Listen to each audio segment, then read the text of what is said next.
Dito tayo ngayon sa issue ngayon. Mabuti na may nagparating sa atin ito.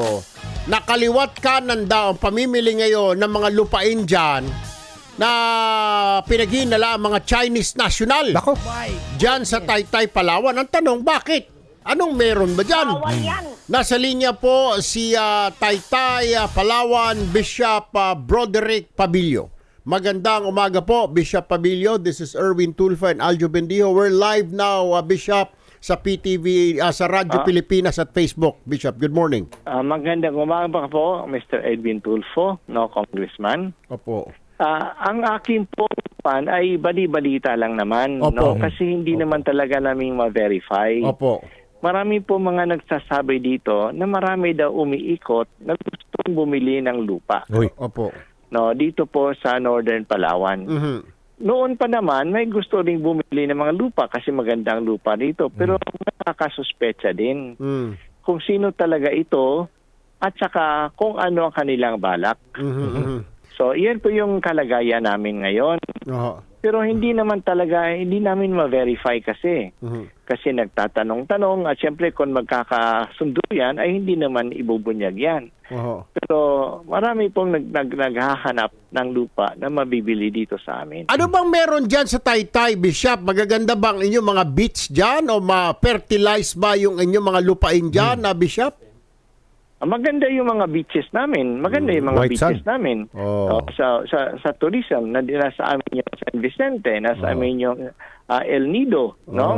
At maganda yung mga beach. At saka medyo mura din ang mga lupa dito sa amin. Kasi konti pa yung mga taong nakatira dito. Mhm. No? At hindi masyadong nagagamit, no? Konti yung agrikultura. Oo. Pero So, sa yun po yung kalagayan namin dito. Pero sa information po na natatanggap ninyo, yung mga bulong-bulungan dyan at information na natatanggap ninyo, ay yung mga bumibili ay gumagamit ng mga Filipino agent pero para sa mga Chinese national. Tama po ba yun, Bishop? Hindi naman nila sinasabi. Siyempre, mga Pilipino, mga nagtatanong-tanong, pero ready money. May pera silang pera. ibibigay. Oo. So, iyan nakakaduda. No? Gaano kalaki naman, kalawak ang mga lupang Binibili. binibili po nila dyan? Hindi ko lang alam. Hindi rin nasasabi sa akin kung gaano kalawak. Ano ba, beachfront ba ang binibili nilang mga lupa? Ang iba ay nasa beachfront. Oo. Ang iba naman ay nasa mga bundok-bundok. O iba na ito. Aba, iba naman talaga. Yan, when you say beachfront, nakaharap po yan sa West Philippine Sea. Bishop, tama po ba? Oo. Malapit kami sa West Philippine Sea. Ako, kailangan talaga mabantayan Kaya ito. may mga asawang mga Pilipina yung mga Chinese na yan, Bishop? May mga Chinese dito, pero marami mga Chinese dito, yung mga local na mga Chinese. Filipino-Chinese. No. Filipino Chinese. Pero yung may mga Chinese din ng mga turistang dumadating dito sa amin, marami rin sila. Oo. Pero hindi natin nga alam kung yung mga balak nakakatakot kasi nababalitaan din namin sa ibang mga lugar ng Pilipinas ay mayroon ding kumakalat din ng mga Alright, okay.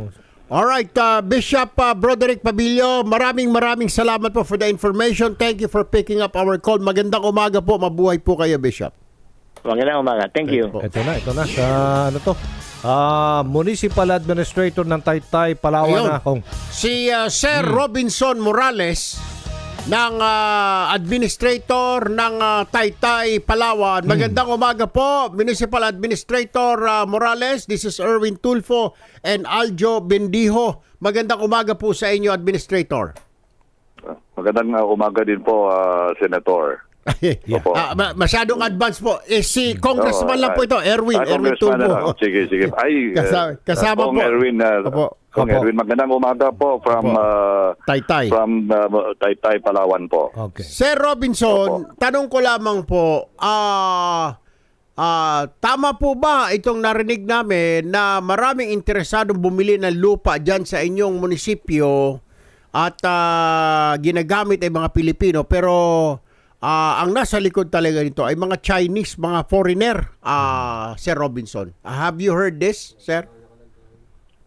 Actually, may mga nagalabas na mga kwento na ganun po maraming naghahanap ng mga Lupa. mabibiling lupa dito sa bayan ng Taytay kasi po actually ang Taytay parang ano pa rin ito sir parang barren parang raw land pa rin itong bayan namin. Hindi pa fully developed. Oh, maganda yan. Oh. Opo. Because ang land area ng Taytay is almost equivalent to the province of Bataan kung land area na pag-usapan Kong, no? So marami talagang maraming mga investors according to them investors na naghahanap ng mga mabibiling lupa dito or even islands parang ganyan po. Sinong investors? Marami po. Sir Robinson, matanong ko lang. Have you checked kung anong klase mga investor ito? Anong nationality ito? Are these Chinese nationals na naman? Mga Japanese, Korean, American? Anong klase daw po? Wala naman kaming let's say concrete or evidence talaga na sila. Pero marami kasi nagtatanong-tanong na ganyan but wala naman silang transaction na ginagawa or kinu-course through our municipality or through our municipal government. Pero yung nga lang ang pero with that nga, on that note nga, sabi ni Mayor sa akin kanina before he left na sabi, pasalamat kami because naging na rin ito, naging point of concern na rin ng lahat, no? Not only Palawan, very especially para Palawan and Taytay na may area kasi kami we are one of the municipalities na meron kami from the east, we cross to the west, no, facing the West Philippine Sea. So sabi ni Mayor na we are really observing ang mga galaw at saka yung mga kwento, we are verifying reports, no. Pero may mga may mga nagsasabi din sa amin, no? Pero sabi ko nga kung wala pa kaming hindi pa sila nagtatransact unless they transact or dumaan sila dito sa aming assessor's office, let's say. Doon namin malalaman na may mga transaction sila kasi almost private itong gawa nila Kong Sir, matanong ko lamang po, marami po ba kayo naispatan ng mga Chinese nationals dyan? Hindi Pilchay, hindi Filipino-Chinese, kundi mga Chinese nationals, mga Chinese tourists? May mga instances, may mga instances na na mga Chinese talaga, Chinese speaking. Minsan may mga dumadaan dito sa munisipyo, may mga let's say, sinasabi na dumaan lang sila to pay their respects or courtesy call. May mga Filipino-Chinese sila or with Filipino-Chinese na kasama at saka may mga may mga inchik talaga na kung anong sasabihin namin ay tinatranslate pa. No, so ibig sabihin hindi marunong mag-Tagalog. So Chinese definitely pure. Alright, sir, panghuli na lamang nakatanungan sa akin. Kumusta naman po yung mga mangingisda natin diyan? Nakakapangisda pa rin ba naman diyan sa West Philippine Sea or pati sila ay tinataboy na rin ng Chinese Coast Guard? So kung kami kung mga mangingisda namin dito so far, we are blessed siguro itong Taytay, no? Kasi hindi naman lumalayo ang aming mga fisher folks, aming mga fishermen. Doon lang kami halos sa aming paligid within our municipal waters na nakakagana naman sila sa kanilang pamumuhay. Opo. Alright. Okay, sige po. Okay. Basta importante lang ko dyan na administrator monitoring at masusunod sure. sa batas Sure o panuntunan po. ang pagbili ng mga ari-arian lalo na kapag involved dyan mga foreigner. Opo. Okay. Sure po, sure. Rest assured po na gagawin po namin yan. Lalong pagigtingin namin ang pakiramdam po, Kong. Alright. Okay. Maraming salamat po, Taytay Municipal Administrator Robinson Morales. Magandang umaga po sa inyo, sir. Magandang umaga rin po at maraming salamat po. Yan. Ito tanungin natin, ito talagang malawak ang kaalaman nito. Monitoring. Ito matindi ang monitoring ito. Marami to, maraming mga matindi radar. rin mga intelligence at maraming mga radar dahil talagang kabisado na itong Palawan sa ibabaw, sa ilalim, sa gilid ng Palawan. Walang iba kundi si Palawan 2nd District Congressman Jose Pepito Alvarez. Magandang umaga, Congressman Alvarez. This is Erwin Tulfo and Aljo Bendijo. Maayong buntag, sir. Magandang umaga din sa lahat ng tagapagpakinig. Tagapanood. Anjo at saka ka Erwin. Sir, alam nyo naman siguro itong sa Taytay daw, marami nang sabi ni Bishop Pabilio, may duda siya, yung mga nagbibili-bili ng mga lupa dyan, mga Chinese national. Sabi rin ni Municipal Administrator, marami nga raw mga Chinese na nagkukurtisi call sa munisipyo na hindi nga marunong mag-Tagalog. So, kayo ho, ano yung monitoring ninyo, Congressman Alvarez?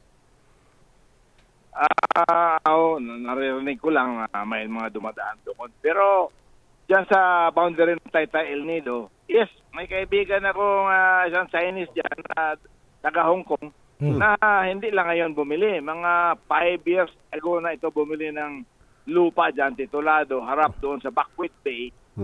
Pero El Nido ito, boundary ng Taytay, na pangalan niya si Mr. Andy. Tinuruan ko pa nga yan dahil na medyo naloko yung titulo. Hinahanap pa niya titulo niya ngayon. Meron silang korporasyon na pinagawa dito sa Maynila. Legit na investor ito. Legit. Legit ito, gagawa ng resort. Hindi ito na baka member ng People's Liberation Army, intelligence or spy, Congressman. Hindi natin masabi. Alam mo naman, yung lalo na yung mga, hindi mo talaga, yung iba nga, nagiging mayor eh. Ito ko, Diyos ko po. Kilala ko yun. Kilala ko rin yun. Kung sana wala pa sa Congress, sana hindi pa nakapasok sa Congress. Baka may pumasok na congressman dyan. Kasi kung makita natin sa Congress, siyempre, maimbestigahan ka agad natin at pagtanong natin. Check natin yung fingerprint niya sa Nako, sus, mabida. Diyos ko po. So, is this nothing to worry pa rin ba, Congressman? Or dapat ito ay bigyan pansin na rin ng gobyerno, itong pamimili-mili ng mga properties sa Palawan ng mga Chinese nationals, sir? Kung hindi legitimate investor at saka bumili lang ng mapakang lupa yan para ma-displace yung ating mga kababayan, that would be a source of concern. Pero kung legitimate investor, lalo na, hindi mo lamang ibang yung lupa na yun kasi overlooking Buckwheat Bay. Pagkatapos, ang beach, kapiraso lang yung beach. Tapos pinakita sa akin yung napakalaki, mga 5 billion pesos ang investment. Sabi ko, welcome yan dito dahil alam mo, kung Erwin, sa Kota Kinabalu, 8% ng turista nila Chinese. Ngunit ngayon na meron tayong hidwaan, China at Pilipinas, we can expect only 0 unless doon sa mga pogo na pupunta sa Manila. Babakasyon sa El Nido, babakasyon sa Coron, babakasyon sa Taytay. Pwede yun. Pero yung Chinese government encourage yung mga Chinese tourists pagpunta sa Northern Palawan. Hero mo na ngayon yan dahil dyan sa mga palakol at saka mga dagger, in-stab yung ating mga rubber boats. Nakakainis. Sana wag nang ginamit ng Philippine Navy yung kanilang mga rifle. Pinalo na lang sana nila sa ulo. Mas maganda. Tabla-tabla. Diba? Kasi pinapakita palakol at saka siguro yung rubber boat. Siguro may mga baril man yung ating mga Philippine Navy. Nakatago. Kasi nila pinalo na lang din nila sa ulo. Tama. Or may suggestion ako, Kong.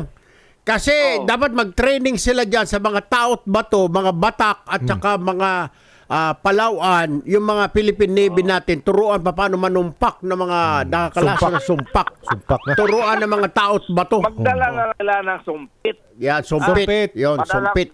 Gagaling sa Rizal, marami kaming sumpit. Sige, bigyan natin ng siguro. Yung dulo ng matalas ng dulo na yun, nilalagyan namin ng lason. Yun. Yan, supply natin siguro sa Westcom, Kong, para ibigay sa mga Navy.